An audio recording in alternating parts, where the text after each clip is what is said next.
Telugu digital media network లో political కేటగిరీలో number 1 కేవలం 72 గంటల్లో 1,50,00,000 వ్యూస్ పైగా popular TV network. And AP విషయానికి వెళ్తే ఏపీలో ల్యాండ్ టైటిలింగ్ వివాదం అనేది ఇప్పుడు ప్రజలందరిలోనూ ఒక భయాన్ని రేకెత్తిస్తుంది. ఈ చట్టం వచ్చినట్లయితే మా భూములన్నీ కూడా ప్రభుత్వ పరం అయిపోతాయేమో, మా ఆస్తులన్నీ లాగేసుకుంటారేమో. ఈ ల్యాండ్ టైటిలింగ్ యాక్ట్ ఏం చెబుతుంది? అసలు చంద్రబాబు ఈ ల్యాండ్ యాక్టింగ్ని ఎంత సిగ్గు సెరవు నిస్సిగ్గుగా చంద్రబాబు అబద్ధాలు ఆడతాడు, ఎంత అసహ్యంగా మనిషి ఎంతకైనా దిగజారుతాడు అనేది ఇది ఒక నిదర్శనం. ఎందుకంటే ఇదే ల్యాండ్ టైటిల్ యాక్ట్ మీద పార్లమెంట్లో జరిగింది. పార్లమెంట్లో సరి పక్కన పెడదాం, తర్వాత చెప్దాం. ఈ అసెంబ్లీలో డిస్కస్ జరిగింది. అసెంబ్లీలో ఇదే తెలుగుదేశం పార్టీ యొక్క సభ్యుడు అయ్యవుల కేశవ్ ఎంత సుదీర్ఘ వీడియోలు ఉన్నాయి చూడండి, మొత్తం రికార్డెడ్, మీరు ఎంత సుదీర్ఘమైన ప్రసంగం చేశాడు. ఇది చాలా గొప్ప చట్టము, ఇది రైతుల హక్కులు, భూమి వాళ్ళ హక్కుల్ని కాపాడే పరిరక్షించే ఇది. అది ఇతర దేశాల్లో చాలా దేశాల్లో ఇది ఉంది. రాజస్థాన్లో, మన దేశంలో రాజస్థాన్లో మొదలెట్టారు, చేశారు. ఇది ఎప్పుడో 1880 శతకంలో ఎప్పుడో బ్రిటిష్ వాళ్ళు చేసిన సర్వే ప్రకారం ఇప్పటికే నడుస్తున్నాం. దీనివల్ల బినామీలు, దొంగలు, డూప్లికేట్లు ఇవన్నీ చాలా ఉన్నాయి. ఇది చాలా మంచి చట్టము. ఈ చట్టాన్ని సత్వరమే అమలు చేయాలి. అందరూ ఎవరి హక్కుదారుల యొక్క పట్టాలు వాళ్ళకి ఇచ్చి డిజిటల్ చేసి పారదర్శకంగా చేయాలని తను మాట్లాడిన మాటే, వాళ్ళ సభ్యులు మాట్లాడిన మాటే, స్పీచ్లు ఇచ్చారు.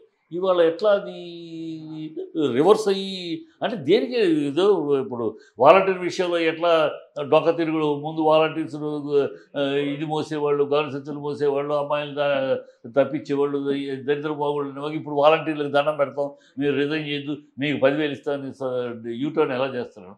అలాగే ప్రజల్ని అంటే ఓడిపోతున్నానన్న ఫ్రస్ట్రేషన్లో చేస్తున్నాడా, ఏదో ఏ బురద దొరికితే ఆ బురదను చల్లేద్దాము, అది చలికి ఏదైనా మనకు ప్రయోజనం జరుగుతుందని ఒక ఫ్రస్ట్రేషన్లో ఉన్నాడు. ఎప్పుడైతే ఓడిపోతామని ఫ్రస్ట్రేషన్లో ఉన్నవాడు ఏ దొరికితే దాంతో ఒక చల్లటం, అదేమన్నా కుదిరితే మనకు కుదురుద్ది, లేకపోతే రాయి వేస్ట్ అవుతుంది అన్నాడు తప్పితే అట్లా గుడ్డోడు చేలోపడినట్టు మాట్లాడుతున్నారు. అయితే ఇది తన ప్రభుత్వమే, తన పార్టీయే, తన సభ్యుడే మాట్లాడిన మాటని ఇవాళ ఎట్లా నువ్వు రివర్స్లో మాట్లాడతావు, నెగిటివ్లో మాట్లాడుతావు.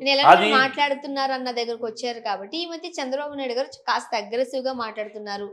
ఎప్పుడు మాట్లాడలేని చంద్రబాబు నాయుడు గారు ఈసారి ఆయన మాట్లాడే భాష పట్ల కొంతమంది ఇబ్బందికర పరిస్థితులు బాగాలేదు అంటున్నారు. నేను అగ్రెసివ్గా అంటున్నామని అసహ్యంగా మాట్లాడుతున్నారు అంట, చాలా అసహ్యంగా. ఆయన 40 ఏళ్ళ అనుభవం, 14 ఏళ్ళు సీఎంగా ఉన్నవాడు మాట్లాడుతున్నప్పుడు ఇప్పుడు వాళ్ళు మాట్లాడుతున్నారు అని అంటే వాళ్ళు మాట్లాడుతున్నారు, ఎవరు పేరు నన్ను మాట్లాడలేదు, పేరు నన్ను మాట్లాడడం అదే మాట నువ్వు మాట్లాడితే నీకు నువ్వు ఆ భాష మాట్లాడుతానే అర్హత నీకు ఎక్కడదమ్మా. అదే తప్పు నువ్వు చేస్తున్నప్పుడు. నువ్వు చేయకుండా ఉంటే, నువ్వు ఆ భాష మాట్లాడుకుని నువ్వు గౌరవప్రదంగా మాట్లాడితే వాళ్ళు మాట్లాడుతున్నారు, ఈ భాష కరెక్టేనా అని అడగచ్చు. నువ్వు అదే నీ అమ్మ మొగుడు ఇచ్చాడా అని అడుగుతావు. సీఎం 40 ఏళ్ళు సీఎంగా ఉన్నాను, 14 ఏళ్ళు సీఎంగా ఉన్నవాడి, రాజకీయాల్లో సుదీర్ఘమైన వాడి, నీ అమ్మ మొగుడు ఇచ్చాడా, నీ తాత మీ జేజమ్మ మొగుడు ఇచ్చాడా, మీ అవ్వ మొగుడు ఇచ్చాడా, ఏం భాష అమ్మా ఇది? ఒక సీఎంగా 14 ఏళ్ళు పనిచేసి నువ్వు మాట్లాడిన భాష అయినా సిగ్గు ఉండాలిగా. అదే అన్నాను, ఫ్రస్ట్రేషన్. ఓడిపోతున్నాను, ఎప్పుడు కూడా మా జీవితంలో ఎవడైనా ఓడిపోతున్నాను అనే భయాందోళన, ఫ్రస్ట్రేషన్ వచ్చేప్పుడు ఏమి మాట్లాడతామో, ఎందుకు మాట్లాడతామో, ఏదో ఒక తెలియని ఒక ఆందోళనతో మాట్లాడేస్తాం. ఆ మాట్లాడేటప్పుడు ఇలాంటి పిచ్చి పిచ్చి బాగుళ్ళనే వస్తాయి. అతను ఎంత దౌర్భాగ్య స్థితిలో ఉన్నాడంటే చంద్రబాబు కూడా ఇవాళ మొన్న అతను ఎక్కడ నేను ఓడిపోతానేమో, నేను ఓడిపోయి పవన్ గెలుస్తాడేమో, పవన్ అసెంబ్లీలోకి ఎంటర్ అయ్యి నేను ఎంటర్ అవ్వకపోతే పవన్ నాయకుడు అయిపోతాడేమో, సో పవన్ను కూడా ఓడించాలి, పవన్ కూడా ఓడిపోతే మనం ఓడుతాము గెలుతాము, చాలా టెన్షన్లో ఉంది కుప్పంలో, సో మనం ఎందుకైనా మంచి పవన్ కూడా ఓడించాలి అని వర్మ మనం లీక్ అయినాయి కొన్ని, వర్మతోటి ఆ జనాలు అన్నారు, మీ వర్మ గారు మీకైతే వేస్తాం కానీ అతనికి ఎందుకు వేస్తావు, అతను ఇక్కడ ఉంటాడో పెడతాడు, అతనికి ఎందుకు వేస్తావు, మీకేమని మీరు నుంచుంటే మేము వేసేవాళ్ళం, మీరు నుంచోట్లేదు, అతని కోసం మాకేం అవసరం, తెలుగుదేశాన్ని కోసము ఆ కూట మాకెందుకు కానీ ఓపెన్ వచ్చిన వీడియోలు కూడా సీక్రెట్ మీటింగ్లో బయటకు వచ్చినాయి. సో అతను ఆల్రెడీ వర్మకి టోకెన్ ఇచ్చేశాడు, నువ్వు ఓడించు, పవన్ కళ్యాణ్ ఓడించు అని చెప్పి. చంద్రబాబు అంతే, ఎందుకంటే అసెంబ్లీలో రెండో నాయకత్వం అతనికి పనికిరాదు. తను తప్పితే తన కొడుకు, మరొకడు పవన్ కలిసి అసెంబ్లీలోకి అడుగు పెట్టంటే నాయకుడు అయిపోతాడు కదా. అది ఒక రకంగా చెప్పాలంటే టీడీపీకి సరైన నాయకులు మీరు అన్నట్టుగా లేకే ఈ రోజు టీడీపీ పరిస్థితి ఇంత ఒక రకంగా చెప్పాలంటే కాస్త చతికిలు పడిపోయింది అని కూడా మనం అనుకోవచ్చు. సో ఇప్పటికీ వాళ్ళు అంటే జ్ఞానం తెచ్చుకోలేదంటారా? లేదు, అసలు చంద్రబాబు ఎప్పుడు కూడా అమ్మా ఈ కుతంత్ర రాజకీయాలు, ఈ క్షుద్ర రాజకీయాలు, ఇలాగ వెన్నుపోటు రాజకీయాలతో మెట్టి ఎక్కాడు కానీ అమ్మా ప్రజల మన్ననలతోటి, ప్రజల యొక్క ఆశీర్వాదంతో, ప్రజల యొక్క అభిలాషతోటి అతను ఎప్పుడు అవలా. మొత్తం రామారావు గారిని వెన్నుపోటు పొడిచినప్పుడు కూడా ఈ పత్రికలను పెట్టుకుని పత్రికల ద్వారా తనని సమర్థింపజేసుకుని అప్పుడు రెండే పత్రికలు, రెండే ఛానళ్ళు వాటిని కవరప్ చేసుకుని వాటి ద్వారా తన తప్పిదాలని కవరప్ చేసుకుంటూ తీసుకెళ్ళి అలా ప్రజల మీద రుద్దారు తప్పితే అతను ఎప్పుడు కూడా చంద్రబాబు కావాలి అనుకున్న తెలుగుదేశం అతను is not a creator. Chandrababu is never a creator, is a decorator. ఎవరన్నా చేసిన దాన్ని తను డెకరేట్ చేసి నేనే చేశాను అంటాడు. పార్టీ తెలుగుదేశం ఆయన పెట్టాడా? కాదు, నందమూరి రక్తంతో నిలబడిన పార్టీ. దాన్ని నారా సొంతం చేసుకున్నాడు. నందమూరి తెలుగుదేశాన్ని నారా తెలుగుదేశం చేసుకుని భ్రష్టు పట్టించేశాడు. ఇది హైటెక్ సిటీ తను పునాది వేసాడా? ఆ స్కీమ్, ఆ ప్లాన్ అంతా తను కాదు, జనార్దన్ రెడ్డి పునాది వేశాడు. కాంగ్రెస్ సీఎంగా ఉన్నప్పుడు నెల్లూరు జనార్దన్ రెడ్డి ఆయన పునాది వేశాడు. ఆ తర్వాత వాళ్ళ గవర్నమెంట్ పోయింది, నువ్వు వచ్చావు, అందిపుచ్చుకొని దాన్ని తీసుకెళ్ళిపోయావు. నేను కట్టాను ఇంకో కొన్నాళ్ళు పోతే గోల్కొండ నేనే కట్టాను అంటాడు. అసెంబ్లీ అన్నీ నేనే కట్టాను, హైదరాబాద్ అసలు ఏమీ లేదు, ట్యాంక్ కూడా నేనే కట్టాను, అన్నీ కూడా సరే కట్టాను కూడా చెప్పేది దుర్మార్గం. అతను ఏదో ఫోన్ నేనే కనిపెట్టాను చెప్పలా. ఏం తమ్ముళ్ళు ఫోన్ అని ఎంత అసహ్యం.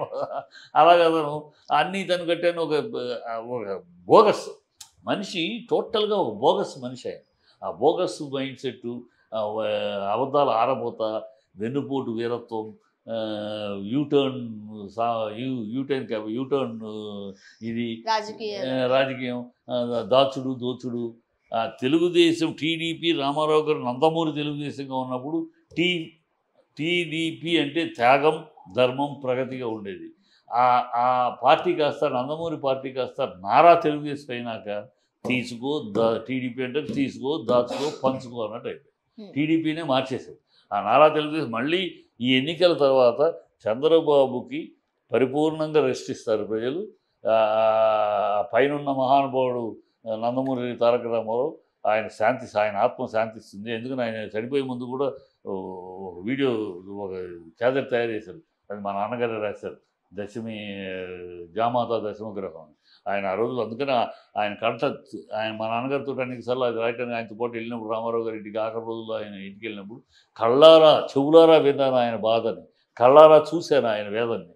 కనుక అంత మహానుభావుడు కంటతడి కానీ ఆయన గుండె వేదన కానీ ఊరికే పోదు. ఆయన ఆ రోజు అన్నాడు, అనుభవిస్తారు, చరిత్ర మర్చిపోదు. ఈ ఔరంగజేబుని ఔరంగజేబు ప్రజలు మర్చిపోరు, ఇతను అనుభవిస్తాడు అని చెప్పి ఆ రోజు అన్నాడు. ఇవాళ ఈ ఎన్నికల తర్వాత అనుభవిస్తాడు. ఆయన పైనుంచి ఆయన ఆనంద బాష్పాలు కలుస్తాడు గ్యారెంటీగా. చంద్రబాబు మనవడితో ఆడుకుంటూ ఆరోగ్యాన్ని కాపాడుకుంటూ ఈ ఎన్నాళ్ళు ఆరోగ్యాన్ని కాపాడుకుంటూ బతకాలని ఆలోచించడం తప్పితే రాజకీయాలకి దూరం అయిపోతాడు. ఎన్నికల తర్వాత ప్రజలు దూరం పెట్టేస్తారు. ఎనఫ్ ఈజ్ ఎనఫ్ బాబు, చాలు, నీ గోలు నీ అబద్ధాలు ఆరబొచ్చాలు భరించి మా చెవులు ఇప్పుడు అందుకనే చూడరాదు. నిన్నటిదాకానేమో సంక్షేమ పథకాలని ఈ శ్రీలంక అయిపోద్ది. ఇవాళ అదే సంక్షేమ పథకాలను తను ఇంకా 10 రూపాయలు పెంచి ఇస్తానంటారు. ఈ ప్రజలు అంత చెవులో పువ్వు పెట్టుకున్నారమ్మా, ఇంత డ్రామాలు ఆడుతూ ఉంటారు.